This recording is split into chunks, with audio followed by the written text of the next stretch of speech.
स्वागत है आप सभी का आपके अपने YouTube चैनल में। तो आप देख सकते हैं कि मैं जो है क्लास 12th के लिए हिंदी का पद्यांश लेके आया हूं और पद्यांश में मैंने बहुत सारा टॉपिक आपको पढ़ाया है और आप वीडियो को देखते रहिए, बहुत मज़ा आएगा।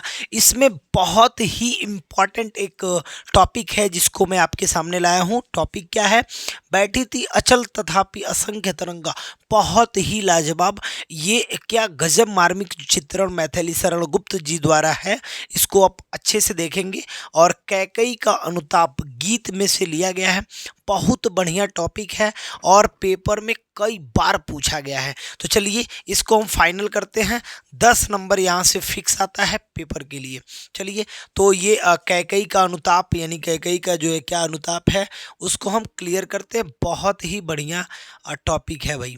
चलिए देख लेते हैं इसको फाइनली। ओके, देख लीजिए ये आपके सामने ये जो मैं बताने जा रहा हूँ कैकई का अनुताप। ओके, इसको आप अच्छे से देख लेंगे, क्या कंडीशन है, पूरी बात को समझने वाले हैं। ठीक है, देखिए ये कैकई का अनुताप ये रहा और यहाँ पे आपको क्या क्या मैं बताने वाला हूँ ये समझ लीजिए।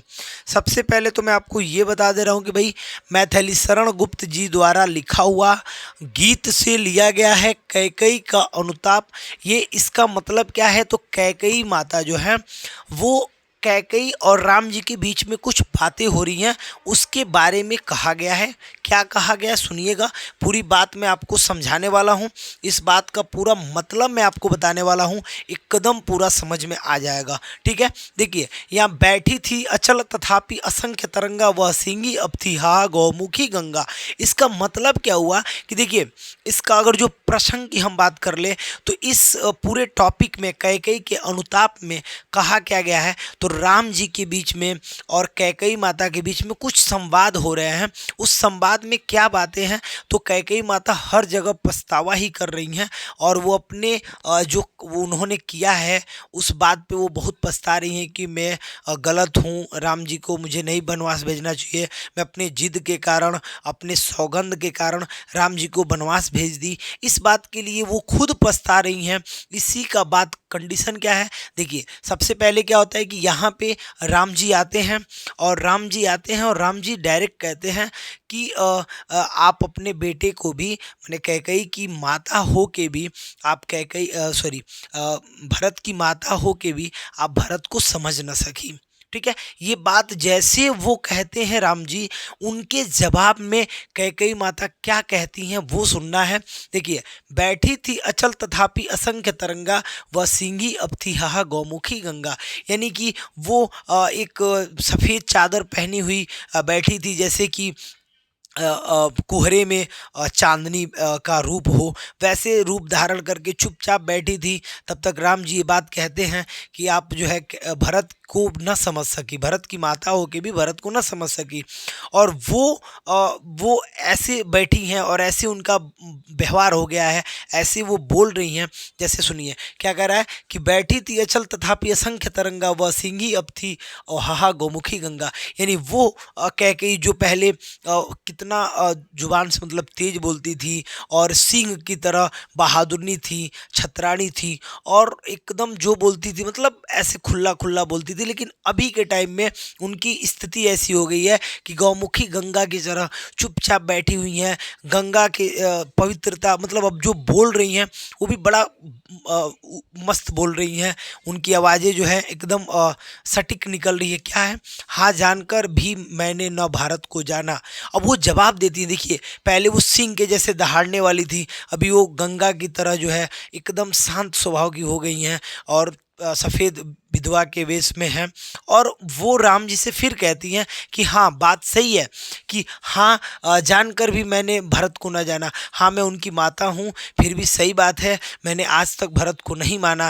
ये बात आप भी कह रहे हैं और राम जी भी कह रहे हैं, तो ठीक है राम जी ये बात आप सुन लीजिए और यहाँ जितने लोग हैं वो सुन ले। सब लोग उनकी बातों को सुन के दंग रह जाते हैं। वो इतनी प्यार से बोलती हैं, क्या बोलती हैं कि सब सुन ले, तुमने स्वयं भी यह माना है। यानी राम जी आप स्वयं ये बात को मान रहे हैं कि मैं गलत हूँ। तो हाँ मैं गलत हूँ और उन्होंने कहा क्या कि मैं, यह सच है तो फिर लौट चलो घर। देखो यह सुन ले कि तुमने स्वयं माना है, यह सच है तो फिर लौट चलो घर। अब वो कह रही हैं कि ठीक है, जब आप गलत कह ही दिए और सबके सामने कह दिए मैं गलत हूँ, मैं अपराधीन हूँ, मैं उस समय जैसे अपने सौगंध के कारण, और मैं सौगंध दे के जैसे आपको मैंने वनवास भेजा, मुझे ऐसा नहीं करना चाहिए, मैं उस पे पछता रही हूँ, मैं पूरा पछता रही हूँ, फिर भी मैं आपसे कह रही हूँ, रिक्वेस्ट कर रही हूँ कि आप घर लौट चलिए। या ठीक है, अपराधीन मैं हूँ तात तुम्हारी मैया, दुर्बलता का ही चिन्ह विशेष शपथ है, अब अवलाजन के लिए कौन सा पद है। मतलब वो कहती हैं कि भाई मैं सौगंध खा के जो है ये मतलब ये गलत काम कर दी थी, और दुर्बलता का यही पहचान है, मतलब सब शपथ खाना यानी कि सौगंध लेना, ठीक है। और अब अबलाजन के लिए कौन सा पद है, तो वो राम जी से रिक्वेस्ट कर रही हैं कि चलिए सब बातों को भूल जाइए और घर लौट चलिए, और नहीं तो मैं जैसे अपने पति को खो दी हूँ, मैं वैसे अपने बेटे को भी खोना नहीं चाहती हूँ, अब मैं भरत को पहचान गई हूँ। ये सब बातें कैकेयी माता कहती हैं और राम जी से रिक्वेस्ट करती हैं कि अब आप घर लौट चलिए, ठीक है। ये पूरा कैकेयी का जो अनुताप है, इसमें पूरा राम जी और कैकेयी माता के बीच जो संवाद है उसी को दर्शाया गया, बहुत मार्मिक और बहुत जो है मार्मिक चित्रण किया गया है मैथिली शरण गुप्त जी ने जो है। और देखिए इसके बाद से क्या कंडीशन है, क्या प्रश्न पूछे जाएंगे, तो कह रहा है प्रस्तुत पद्यांश में किन किन पात्रों के बीच संवाद हो रहा है। इसका क्वेश्चन का आंसर कितना बढ़िया है कि जो गद्यांश है पद्यांश है इसमें किन किन पात्रों के बीच हो रहा है, तो कैकेयी माता और राम जी के बीच जो है संवाद हो रहा है, ठीक है। पाठ का शीर्षक है और रचयिता के नाम उल्लेख कीजिए। ये भी मैंने बोला पाठ के शीर्षक कौन है, तो देखिए यहाँ पे आंसर भी है कि पाठ के शीर्षक का नाम कैकेयी का अनुताप है और इसके रचयिता मैथिली शरण गुप्त जी हैं, ठीक है। कितना आसान है। उसके बाद से क्या है तीसरा कि रेखांकित अंश की व्याख्या कीजिए। रेखांकित अंश ये है, दुर्बलता का ही चिन्ह विशेष शपथ है, पर अवलाजन के लिए कौन सा पद है।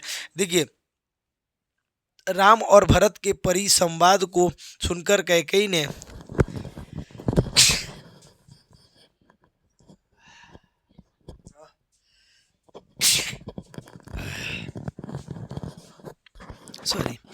कह रहे राम और भरत के बीच परिसंवाद को सुनकर कैकेयी ने अपनी भूल स्वीकार करते हुए स्पष्ट किया है कि शपथ अर्थात सौगंध खाना व्यक्ति की कमजोरी का प्रमाण है, और उन्होंने दोनों लोगों के सामने यह मान लिया कि मैं गलत हूँ और मैंने गलत किया है, मैंने सौगंध लेके अब तथापि मुझ अबला के लिए सौगंध खाकर अपनी बात को प्रमाणित करने के अतिरिक्त और कोई उपाय नहीं है।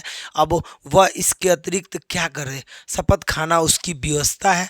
अब वो कह रही हैं कि भाई मैं एक मतलब उनकी शपथ खाना व्यवस्था है, ये टोटल बात। अब सुनिए क्वेश्चन क्या है, घर लौट के चलने के लिए कौन किससे आग्रह कर रहा है। घर लौट चलने के लिए कैकेयी माता श्री राम से क्या कर रही हैं, आग्रह कर रही हैं कि अब घर लौट चलिए, मैं पछता रही हूँ, मैंने अपना भूल स्वीकार किया, मैं अपने भरत को भी मतलब पहचान गई हूँ, सब सही है, मैं गलत थी, अब सब कुछ भूल जाइए और मैं आपकी मैया हूँ, चलिए घर चलिए। आग्रह कौन कर रहा है, कैकेयी माता कर रही है, किससे कर रही है, श्री राम जी से कर रही है, ठीक है। फिर क्वेश्चन क्या पूछा जा रहा है आपसे, देखिए सिंहनी और गौमुखी में क्या अभिप्राय है। सिंहनी का मतलब सिंह यानी क्षत्रिय जो छत्राड़ी थी वो एकदम बहादुर ऐसे थी, सिंहनी का मतलब ये हो गया। गौमुखी गंगा का मतलब एकदम अब बदल गई हैं, उनका पूरा रुआब जो भी चीज़ें हैं वो भाव पवित्रता ये सारी चीज़ें बदल गई हैं, ठीक है। इसका भी मतलब सिंहनी और गौमुखी अंग से अर्थ है कि सिंहनी जैसा रूप धारण करने वाली कैकेयी अब गौमुखी गंगा के समान शांत शीतल और पवित्र हो उठी है। कवि ने कैकेयी के परिवर्तित स्वभाव की कल्पना की है, इसी कारण पूर्व प्रसंगों में सिंहनी और वर्तमान परिवर्तित रूप में गौमुखी गंगा के समान किया गया है, ठीक है। अब लास्ट इसके बाद में क्या है भाई, इसके बाद का क्वेश्चन है कि बस ये हो गया, ये आप देख सकते हैं ये हो गया इतना बात। इसमें और भी बहुत सारे टॉपिक हैं जिनको मैं कवर करने का काम करूँगा। तो बताइए आपको वीडियो कैसा लगा, बैठी थी वाला बिल्कुल समझ में आया कि नहीं आया। बस आपको इतना बात आप लिख दीजिएगा, पेपर में आपको 10 नंबर मिल जाने वाला है। तो चलिए मिलते हैं नेक्स्ट वीडियो में, और बहुत जल्द आपके सामने बहुत सारा हिंदी का वीडियो लेके आऊँगा मैं। तो वीडियो कैसा लग रहा है आप देखिए, कमेंट कीजिए और ज़रूर बताइए कि वीडियो हिंदी का कैसा लग रहा है, ठीक है। अच्छा लगेगा और सारा वीडियो बना के आपके सामने लाया जाएगा, ठीक है। चलिए धन्यवाद।